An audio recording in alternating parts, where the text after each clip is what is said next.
Shalom teman-teman Demyus yang dikasihi oleh Tuhan kita Yesus Kristus. Bagaimana kabar teman-teman semua? Saya berharap teman-teman dalam keadaan sehat walafiat dan terus ada dalam kasih dan penyertaan Tuhan. Ya teman-teman, jumpa lagi bersama saya di channel Demyus. Saya ucapkan terima kasih kepada teman-teman semua yang sudah support channel ini dengan cara like, komen, dan subscribe. Kiranya Tuhan Yesus memberkati teman-teman, baik dalam pekerjaan, pelayanan, apapun yang teman-teman kerjakan, kiranya Tuhan Yesus senantiasa memberkati. Ya teman-teman yang terkasih dalam Tuhan kita Yesus Kristus, dalam video kali ini kita akan menyaksikan kesaksian dari seorang murtadin. Murtadin ini merupakan seorang ustadz dan sebagai pengajar di pondok pesantren, di mana dalam kesaksiannya ini dia menceritakan bahwa dia percaya kepada Kristus karena ia mengalami kuasa Tuhan, dia mengalami mujizat daripada Tuhan. Karena pada saat itu ia mengalami sakit, lalu ada orang Kristen yang mendoakan dia, dan di situ dia mengalami kesembuhan secara total. Dan disitulah ia mengambil satu keputusan untuk percaya kepada Kristus sebagai Tuhan dan Juru Selamatnya. Dan bagaimana kesaksian selengkapnya? Mari kita sama-sama saksikan cuplikan video berikut ini. Saya berharap teman-teman bisa menonton sampai tuntas, agar teman-teman juga diberkati, boleh mendapatkan poin dari kesaksian seorang murtadin ini. Selamat menyaksikan setelah yang satu ini. Tuhan Yesus memberkati.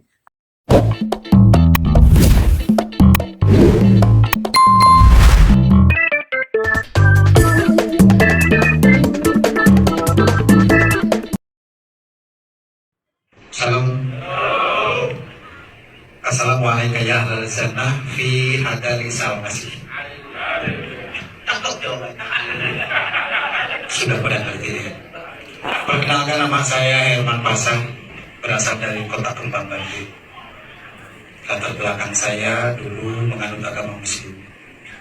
Jadi biodata saya dulu pernah menjabat guru di pondok pesantren yang ada di daerah Kota Bandung, dan juga sebulan sekali saya suka ngasih mata kuliah Jurpi, yaitu jurusan akhlak. Jadi akhlak kalau di Muslim itu ada kitabnya, yaitu akhlak batin. Jadi kenapa kalau di Muslim ada kitabnya akhlak batin, tapi akhlaknya itu tidak sesuai dengan ajarannya. Oke, Pak Pasya, Herman Pasya, asli Sunda. Kalau asli, ibu saya dari Lembang, Bandung, bapak saya dari Sulawesi, dari Santigi. Jadi nama saya Pasar. Jadi dengan Pasar Ungu itu bukan berarti saudara, tapi satu marga. Ya, cuman nggak kenal juga gitu. Cuman semua Pasar Ungu dan saya tuh dari Sulawesi, dari Santigi. Ustaz di sini bawa medik, mana medik? Ketinggalan. Di bawah. Ketinggalan di belakang. Oh, tinggal di belakang. Ya. Beliau ini mengajar di pondok pesantren. Nah, sudah menikah? Sudah menikah saya. Sudah punya anak? Sudah punya anak satu. Istri? Istri satu. Hampir keceplosan ya. Istri satu. Nah, Pak Herman, saya mau tanya, kenapa kok Pak Herman ini sekarang menginjak gereja haram? Apakah Pak Herman ini sudah dinyatakan orang Kristen atau memang hanya percaya aja? Maksudnya begini, jadi saya mengikuti Tuhan Yesus ya. Jadi dulu Muslim, sekarang saya bukan hanya berpindah agama, bukan hanya berpindah keyakinan, bukan hanya berpindah penyembahan, dan bukan hanya pindah registrasi. Tapi saya dipanggil oleh Tuhan Yesus Kristus dengan pelantaran penyakit jantung dan mimpi otak. Indah sekali ya Tuhan Yesus. Kalau dipanggil murtadin udah sering? Oh sering juga. Murtad, kalau seandainya dibilang murtadin harus bahagia loh. Karena murtad itu meninggalkan diri itu adalah agama. Jadi kalau orang meninggalkan agama murtad, jangan kalau orang Islam masuk Kristen, orang Kristen nggak mau ke gereja juga murtad loh. Ya. Karena artinya karena meninggalkan agama murtad. Ya. Nah, tolong dong ceritain ke kami sharing kenapa kok bisa kenal Isa Al-Masih dan mengikuti Isa Al-Masih. Dari mana kok bisa tahu dan kisahnya seperti apa? Tragedi kejadian peristiwa waktu saya mengikuti Tuhan Yesus pada tanggal 15 bulan Hijriah Ramadan waktu itu, saya terserang penyakit jantung. Jantung saya itu biru sebelah. Jadi saya harus membeli jantung. Jantungnya itu nggak sedikit loh. Jantungnya itu mahal. Harga jantung itu 40 juta. Uang dari mana? Sedangkan di Indonesia itu nggak ada yang jualan jantung. Rumah sakit mana di Indonesia yang jual jantung? Nggak ada. Harus pergi ke Singapura dicocokkan DNA darah. Wih, luar biasa penyakit jantung. Makanya kita doakan yang belum tobat supaya penyakit jantung ya, biar pada tobat ikut Yesus. Nah, langsung saya dimasukkan ke rumah sakit Bromeos. Ternyata saya diponis harus dipasang ring dan dicangkok jantung, digenti jantung saya. Atau jantung anjing atau jantung babi yang saya beli atau itu. Nah, langsung di situ saya berbaring di ICU itu selama 15 hari. Wih, mantap orang kaya ya. 15 hari di ICU rumah sakit Bromeos berapa juta loh. Bentar. Itu anak istri masih menemani? Masih menemani karena waktu itu saya status dalam Islam. Oke. Nah, langsung saya dimasukkan ke ICU di rumah sakit Bromeos. Di sebelah samping saya ada orang Nasrani. Ya, kebanyakan orang Islam itu nggak berani bilang Kristen loh. Kebanyakan orang Islam itu bilangnya Nasrani, karena di dalam Al-Quran tidak ada kata Kristen, tidak ada. Adapun kata Nasrani. Apa artinya Nasrani itu? Yang dimenangkan. Pernah dengar nggak orang Islam membenci orang Hindu? Pernah dengar nggak orang Islam membenci orang Buddha? Tidak ada. Bahkan mayoritas orang Islam itu membenci kepada orang Kristen. Karena orang Kristen itu Nasrani, dimenangkan. Lanjut. Usah terlalu panjang nanti pendeta yang jual kayak jelasin. Nah, langsung di situ saya di samping saya itu orang Islam juga sama persis dengan saya penyakit jantung, darahnya juga sama, harus dipasang ring besok malam dan harus diganti jantungnya. Cuman yang nunggu pasien itu berdoa. Ku mau sepertimu Yesus. Itu orang Kristen di samping saya pasien. Oke. Nah, langsung saya bilang, Bu, doain dong, tolong saya. Kata dia, saya orang Kristen, Pak, nggak apa-apa. Biasanya identiknya kan kalau orang Islam kalau sakit itu minta air ke Ustaz. Saya juga minta air itu. Entah pendeta, entah jemaat, entah sering ke gereja, entah nggak tahu. Pokoknya yang jelas, dia nunggu pasien sesama dengan saya. Saya bilang doain, ditumpangi dan di dada tangannya itu. Ku mau sepertimu Yesus. Tiba-tiba termasuk ada bukan benda, satu rasa ke dalam jantung saya itu dingin sekali. Ada apa ini ya? Kan kalau di kita Rabbi firli warhamni wazhurni, kan begitu doanya. Tapi nggak tahu artinya.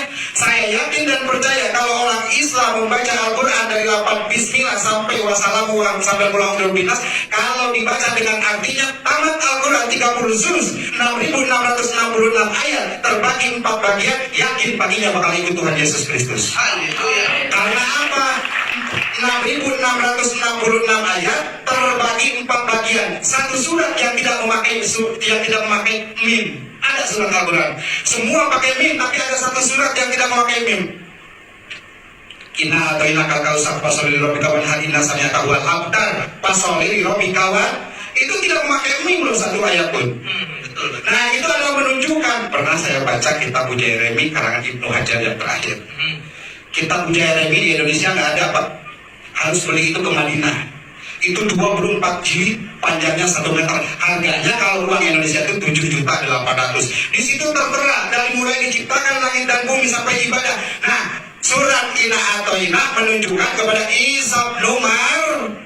Karena Nabi Isa tidak mempunyai ayah, lahir dari keperawanan Siti Maria. Itu dalam Al-Quran dikatakan. Langsung saya di situ, Pak. Kenapa tiba-tiba yang orang Kristen di samping saya paginya mati? Waduh, saya bilang orang Kristen aja itu mati pada orang kaya. Pak Herman, iya dinyanyiin mati. Iya. Pak Herman dinyanyiin sembuh sama sekarang itu Yesus. Di situlah kemujizatan Nabi atau kemujizitan Isa itu di situ. Ya, langsung saya di situ. Ya Tuhan, kalau di Islam itu, ya Allah, orang yang didoakan tiap detik sama yang nunggunya itu mati, sedangkan saya nggak pernah didoain. Sedangkan pimpinan pondok pesantren pun pimpinan saya nggak datang. Sibuk mungkin. Kita ambil positifnya aja. Begini muda. Nah, langsung di situ saya langsung di situ waktu itu kan minta air kepada orang yang nunggu orang Kristen itu, dikasih air. Langsung saya minum. Tapi sebelumnya, apa-apa sebelum mengerti siapa Yesus itu, siapa Tuhan, siapa Roh Kudus itu, saya belum ngerti waktu itu. Tapi ada satu nyanyian masuk ke dalam otak saya, dimemorikan. Langsung sampai hafal sampai sekarang.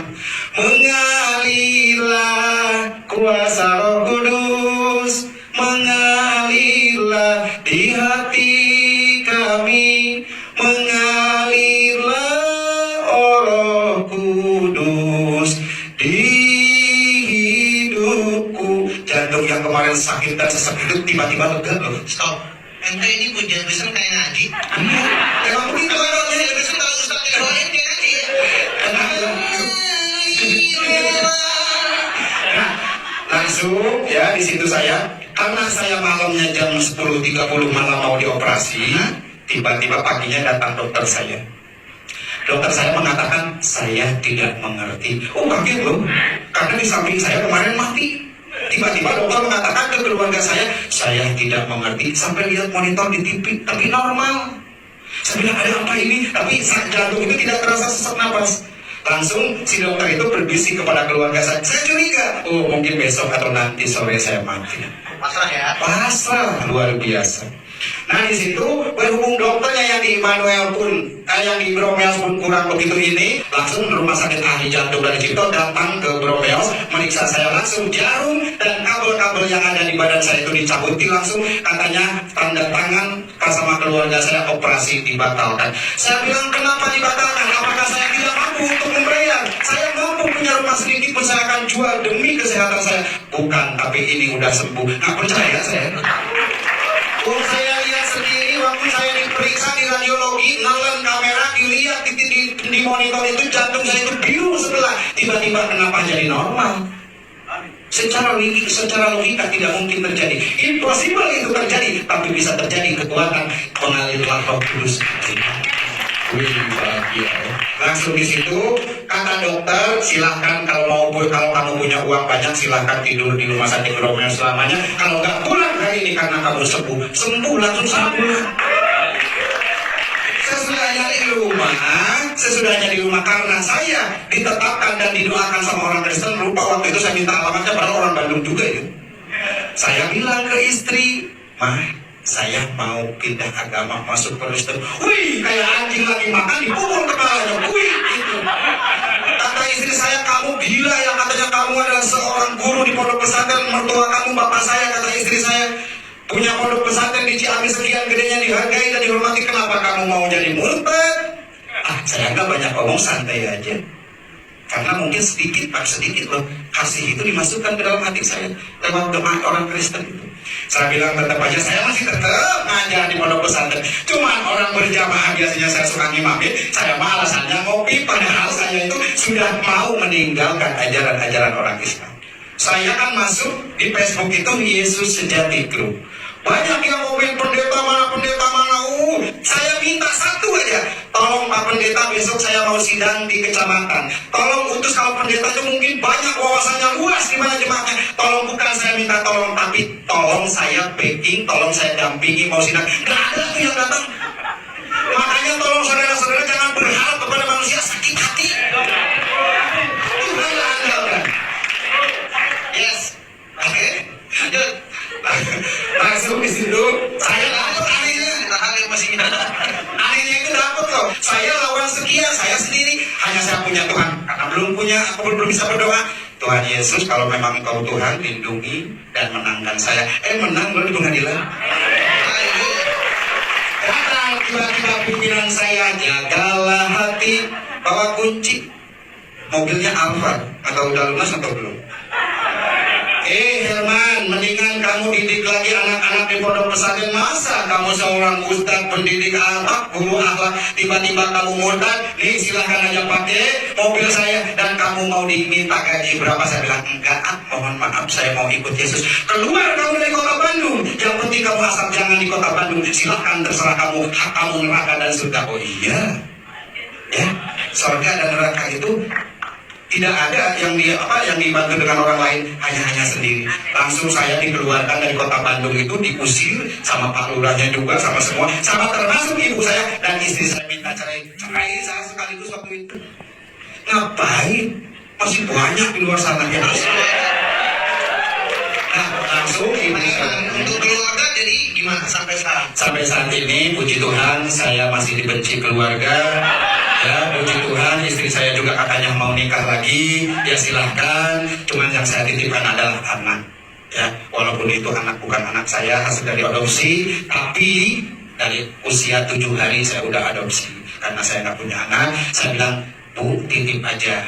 Kalau seandainya suatu saat nanti saya ambil, kata dia ya udah ambil aja. Ya udah, karena sekarang masih kecil, saya belum ada tempat untuk berteduh sendiri, jadi anak saya belum saya bisa bawa. Nah, langsung saya karena masuk saya diusir dari kota Bandung itu, langsung saya menuju ke Ciater. Saya ngumpet di situ 3 hari. Ya puji Tuhan nggak ketemu. Nah, namanya anak ya. Saya punya anak saya nggak WA, Papa di mana? Makanya jangan coba-coba ke anak itu. Kalau kita punya rahasia, jangan coba-coba diberitakan kepada anak. Saya bilang, nah jangan dikasih tahu mama dan orang-orang, Papa ada di Ciater di rumah teman. Anak itu pinter, Ciaternya di mana Pak? Jadi dia pergi ke situ. Ciaternya di rumah teman Pak Anu di belakang desa. Paginya datang pergi sama Banser. Ternyata kok katanya di sini ngumpetnya, nggak ngumpet kan saya diusir. Saya dibawa lagi, ditanya lagi, diusir lagi ke Subang. Nah di Subang kebetulan saya ada pendeta dari Papua di Facebook ngasih WA Pak Junaidi sana. Sebelum kamu ke Papua, silahkan datang ke Jakarta. Ini katanya mantan bintang film. Oh iya, saya WA Pak Junaidi Salat, ternyata respon. Langsung saya disuruh ke rumahnya. Dulu sampai sekarang kurang lebih 3 bulan. 3 bulan saya di rumah Pak Junaidi Salat. Begitu indah, luar biasa. Ternyata Tuhan Yesus itu mukjizatnya nyata. Bapak udah dibaptis? Udah dibaptis belum? Enak nggak rasanya dibaptis? Wih, luar biasa. Saya dibaptis sama Pak Junaidi Salat dengan Pak Pendeta ini. Begitu ditenggelamkan, langsung saya ada yang bawa ke satu tempat yang belum pernah saya singgah. 2000, 2001, 2002, 2003 sampai 2006 saya walaupun jadi TKI di Arab Saudi. Katanya yang paling indah adalah melihat batu Hajar Aswad. Tapi tidak seindah yang ada di taman. Saya begitu habis dibaptis ada yang bawa, enak banget. Di situ suaranya gemuruh semua tapi nggak kedengar. Orang banyak tapi nggak ada wajahnya. Bukan berarti bulat, bukan, tidak kelihatan, hanya sinar. Cuma Pak Pendeta ini sampai Junaidi Salat, Herman pulang ajar ya. Akhirnya saya bangun kembali, katanya saya pingsan. Atau berapa menit mungkin Pak Pendeta yang tahu. Saya pingsan waktu habis dibaptis, padahal saya bukan pingsan. Tahu nggak, itu nyusahin. Pingsannya di kolam. Badan saya segede gini, tenggelam di kolam. Ditarik Pak Junaidi Salat sama pendeta ini, kayak busur karung. Pas nyampe rumah ini biru semua, rumahnya kena tangga. Wih, jadi banyak kolam terus. Saya udah enak-enak di sana, dipanggil Herman pulang aja ini pendeta saya bilang. Kalau nggak dipanggil mungkin selamanya saya di sana, puji Tuhan. Itulah mukjizat dan keajaibannya Tuhan Yesus. Nah waktu itu saya juga sebelum ngomong ke Pak Junaidi Salat dan ke pendeta, saya mau minta jubah yang waktu dipakai baptisan. Karena waktu di dalam mimpi sebelum saya detik-detik mau dioperasi, mimpi kedatangan seorang laki-laki memakai jubah itu warnanya dan membawa tongkat sambil mengikuti, yuk ikut saya pasti kamu sembuh. Ternyata sembuh. Luar biasa. Saya kemarin di ronsen juga ya, langsung saya di radiologi juga, ternyata jantung saya normal. Inilah pesan dan kesan saya terhadap saudara-saudara. Yuk mari kita agungkan, tinggikan nama Tuhan Yesus. Tuhan Yesus memberkati. Belum selesai. Ya. Belum kita pulang jam 3 pagi. Oh iya, siap. Banyak orang bertanya, itu benar Ustaz nggak sih? Saya bilang, terbentar Anda itu Ustaz Herman, ya. Nggak percaya? Ada yang bilang begitu ke saya. Nanti pas kesaksian saya challenge ayat. Challenge ayat, ya. Di dalam keislaman itu udah sering challenge ayat. Buat para hafiz dan hafizah. Hafiz itu menghafal Quran, yang laki-laki, hafizah adalah menghafal Quran yang perempuan. Jadi gimana cara mainnya? Jadi ketika saya baca ayat, Ustaz Herman yang menuliskan. Ya. Jangan yang susah-susah lah. Nah Ustaz,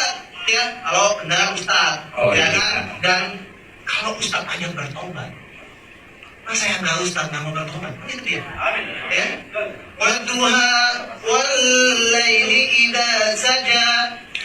Ma wadda'aka rabbuka wa ma qala wal-akhiratu khairul laka minal ula wa la sawfa yu'tika rabbuka fatarda.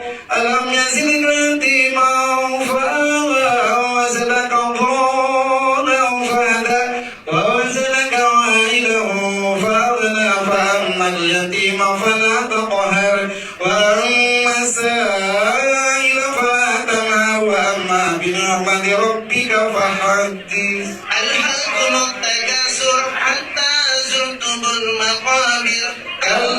كلا سوف تعلمون ثم كلا سوف تعلمون كلا لو تعلمون علم اليقين لترون الجحيم ثم لترونها عين اليقين ثم لتسألن يومئذ عن النعيم عما يتساءلون عن النبأ العظيم. Susah itu mau panjang. Daripada malu di tengah-tengah nih, kalau nggak bisa, itu aja. 5 ayat. Panjang ya, tidak apa-apa. Tapi yang jelas, beliau ini memberkati kita semua. Pertama, saya itu kaget juga ketika Mbak Jun ngomong, Dil, ada waktu nggak? Ngapain deh? Kita baptis orang. Biasa kan saya Mbak Jun. Ya oke, pas dibaptis, terus saya hampir ketakutan sama Mbak. Takut di penjara. Takut mati di dalam kolam renang. Habis ditenggelamkan, kagak bangkit-bangkit lagi. Wah, kita geret-geret. Ya. Dan sampai sekarang Pak Herman ini tinggal di tempat Mbak Jun ya. Tinggal di tempat Mbak Jun dan sudah tidak sama keluarga lagi ya. Tidak. Keluarga sudah sering intimidasi saat sekarang. Lost kontak saya. Karena saya sengaja lost kontak karena takutnya ada yang ya namanya manusia ya itu, jadi untuk sementara ini saya lost kontak. Jadi intinya Pak Herman bujang, Jomblo kali ya, jomblo. Ya, saya tidak memasarkan beliau, tapi bolehlah kenalan. Boleh hidup sendiri ya. Siap. Ya, oke. Pesan terakhir untuk jemaat. Pesan terakhir untuk jemaat, tolong kita jaga perilaku dan jaga sikap sesuai dengan yang diajarkan oleh Yesus Kristus. Kita harus mempunyai kasih. Jadi sekarang lagi berbincang-bincangnya di sosmed bahwa orang Islam adalah kafir. Bagus kalau kita dibilang kafir.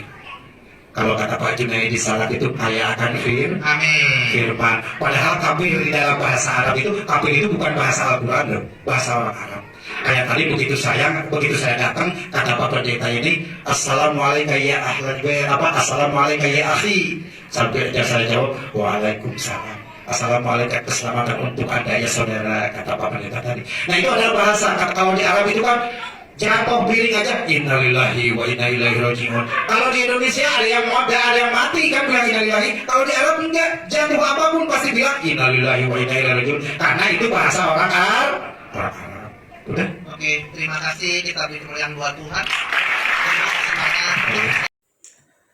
Teman-teman yang terkasih dalam Tuhan Yesus Kristus, kita percaya kepada Tuhan Yesus, pasti ada jaminan keselamatan.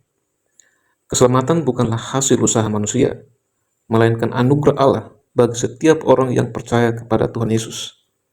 Alkitab dengan jelas menegaskan bahwa iman kepada Yesus membawa kepastian hidup yang kekal. Yesus sendiri berkata, Aku berkata kepadamu, sesungguhnya barang siapa mendengar perkataanku dan percaya kepada Dia yang mengutus aku, ia mempunyai hidup yang kekal dan tidak turut dihukum, sebab ia sudah pindah dari dalam maut ke dalam hidup. Dalam Yohanes pasal 5 ayat 24. Ayat ini menegaskan bahwa keselamatan bukan janji kosong, tetapi jaminan yang pasti bagi orang yang percaya. Rasul Paulus juga menyampaikan kebenaran ini, sebab karena kasih karunia kamu diselamatkan oleh iman. Itu bukan hasil usahamu, tetapi pemberian Allah. Keselamatan adalah hadiah dari Allah, bukan upah atas perbuatan baik kita. Karena itu, percaya kepada Tuhan Yesus bukan hanya tentang agama, tetapi tentang hubungan yang hidup dengan Sang Juru Selamat. Di dalam Dia ada pengampunan dosa, damai sejahtera, dan kepastian hidup yang kekal. Kiranya melalui kesaksian ini boleh memberkati kita, dan iman kita terus bertumbuh di dalam Yesus Kristus, dan kita juga terus menjadi berkat, menjadi saksi Kristus dimanapun kita berada. Tuhan Yesus memberkati. Shalom.